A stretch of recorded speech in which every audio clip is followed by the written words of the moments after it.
Doctor Singhal की Mrs doctor रेखा सिंघल हूँ। Doctor Rajesh Singhal की कोरोना पॉजिटिव रिपोर्ट के बारे में कुछ बताना चाहती हूँ रीवा वासियों को। डॉक्टर सिंघल का कैंसर फरवरी को मैं उनको राजीव गांधी तभी से उनको 3 मार्च को उनका ऑपरेशन हुआ था और ऑपरेशन के बाद से उनको लगातार फीवर, पेट दर्द, उल्टी ये बार बार परेशानियाँ हो रही थी। लगभग 1.5 महीने तक लगातार उनको हर छठे सातवें दिन उनको एडमिट करना पड़ रहा था हॉस्पिटल में। और 11 अप्रैल को लास्ट हमने उनको दिखाया था डॉक्टर रावल जिनके अंडर में उनकी सर्जरी हुई थी।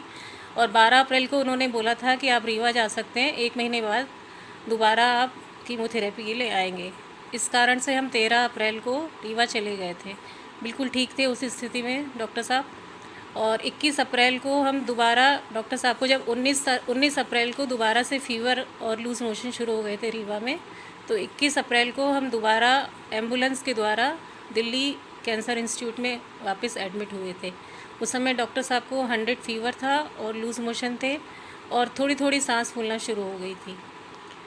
एडमिट होने के बाद एक रात उन्होंने ऑक्सीजन लगाई 22 तारीख की रात में, और 23 तारीख की सुबह उन्होंने कोविड के लिए टेस्ट भेजा क्योंकि सांस फूल रही थी और बुखार था। दोनों ही लक्षण कोविड के दिखाई दे रहे थे उनको, लेकिन वो रिपोर्ट लाल पैथोलॉजी में भेजी थी और नेगेटिव आई थी। जब वो नेगेटिव रिपोर्ट आई 24 तारीख को, तो उन्हें फिर भी लक्षण दिखाई दे रहे थे, हालांकि सांस फूलना बंद हो गई थी एक ही रात में। तो उन्होंने दूसरी लैब से रिपोर्ट भेजी ऑन्कोपैथ से। वो रिपोर्ट 25 तारीख को आई। वो रिपोर्ट समहाउ पॉजिटिव आ गई।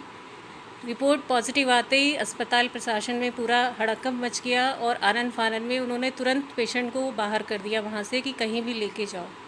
तो पेशेंट को मैं तुरंत मैक्स हॉस्पिटल साकेत दिल्ली में लेकर आई। दिल्ली में जब मैक्स में लेके आई तो वहाँ पे कोई बेड खाली नहीं था, वो लेने के लिए तैयार नहीं थे अंदर पेशेंट को। जब बहुत ही कोशिशों के बावजूद पेशेंट को 36 घंटे के बाद बेड मिला। 36 घंटे तक डॉक्टर साहब स्ट्रेचर पर ही लेटे रहे, कोई इलाज उनका शुरू नहीं हुआ। 36 घंटे के बाद उनको बेड मिला, तब इलाज शुरू हुआ। जैसे ही पेशेंट कैजुअल्टी में आया मैक्स में, उनका तुरंत सैंपल लिया गया। 25 तारीख को सैंपल लिया गया। वो रिपोर्ट 26 तारीख की शाम को आई, वो भी नेगेटिव आई। 26 तारीख को जब नेगेटिव आई तो 27 तारीख की अर्ली मॉर्निंग फिर से रिपोर्ट ली गई, सैंपल लिया गया। 27 तारीख को रात को, यानी कि अभी थोड़ी देर पहले फिर से रिपोर्ट आई, वो भी नेगेटिव आई। लगातार 2 रिपोर्ट नेगेटिव आई हैं। टोटल 4 बार टेस्ट हुआ उनका, उसमें से 3 रिपोर्ट नेगेटिव आई हैं, 1 पॉजिटिव आई थी। ये सारी सूचना रीवा जब पहुंची तो रीवा में भी हड़कंप मच गया कि डॉक्टर साहब को कोरोना है। लेकिन वास्तव में डॉक्टर साहब को मेरे ख्याल से कोरोना था ही नहीं। एक रिपोर्ट पता नहीं कैसे पॉजिटिव आ गई। अब या था भी तो अब वो क्योर हो गया है या तो क्योरेबल स्थिति में रहा होगा, अब ये नहीं पता मुझे। ऐसा कुछ कहा नहीं जा सकता, या तो क्योर हो गया या वो रिपोर्ट गलत थी। इसके बारे में कुछ सही नहीं कहा जा सकता। लेकिन जो भी ये गलत रिपोर्ट के कारण जो भी हुआ हो, हम 3 दिनों तक बहुत ही मानसिक प्रताड़ना में हमने झेला है, पूरे परिवार ने, पूरे परिवार के सहित, और रीवा वासियों ने और कुछ मीडिया ने कुछ अपशब्द भी कहे हैं। उसके कारण हमारे परिवार को और मेरे को बहुत दुख हुआ है, जो कि किसी को नहीं कहना चाहिए था डॉक्टर सिंघल के बारे में। बस यही कहना चाहती हूँ मैं।